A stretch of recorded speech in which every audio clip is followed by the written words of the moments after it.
Apple's first foldable iPhone is starting to sound less like a crazy rumor and more like a real product that people are actually testing. And apparently, the early reactions are surprisingly positive. According to Bloomberg's Mark Gurman, some people who've already had hands-on time with Apple's upcoming foldable, reportedly called the iPhone Ultra internally, are impressed by some of the things that actually matter when you use a foldable every day. For starters, the size seems to be one of its biggest strengths. Despite opening up into a much larger display, testers apparently like how easily it slips into a pocket. Even the hinge is getting praise, with people liking both the feel and the durability. And then there's the big screen. When you unfold the phone, Apple is reportedly using iPad-style app layouts to make better use of all that extra space. So instead of simply stretching the normal iPhone interface across a bigger display, apps can actually show more information side by side. That could make the iPhone Ultra much more useful for things like multitasking, gaming, watching videos, and getting actual work done. But there's one area where Apple might have made a pretty surprising compromise: the cameras. Gurman says the foldable works surprisingly well as a giant camera viewfinder, which makes sense given that you essentially have a mini tablet-sized display in your hands. But despite the premium price, Apple apparently isn't giving it a telephoto camera.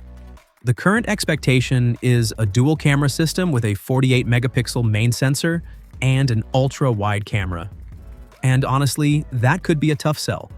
If Apple really launches this phone somewhere around $2,000 and potentially above $2,500 for higher storage, buyers might expect the complete flagship camera experience. So having no dedicated telephoto lens could definitely push some people toward an iPhone 18 Pro Max instead.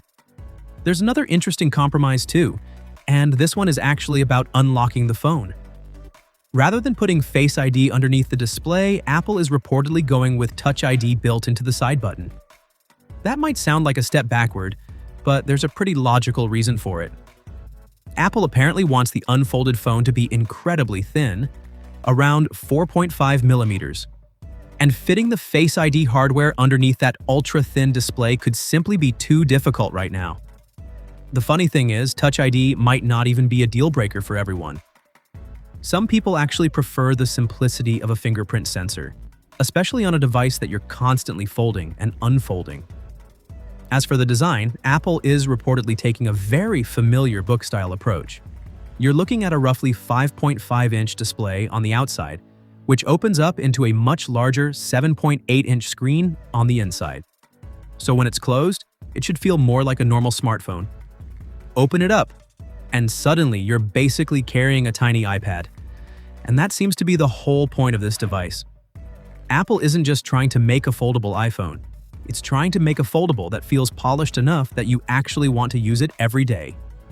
The big question is whether all of this will be worth the price, because Apple is reportedly preparing to unveil the iPhone Ultra alongside the iPhone 18 Pro and iPhone 18 Pro Max around September 9th.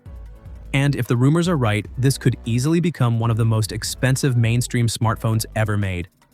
Starting at around $2,000 is already a lot, but if higher storage configurations push it beyond $2,500, Apple is going to need to convince people that this isn't just an iPhone with a folding screen. It's an entirely different kind of iPhone. And judging by these early hands-on reactions, Apple might actually be getting surprisingly close.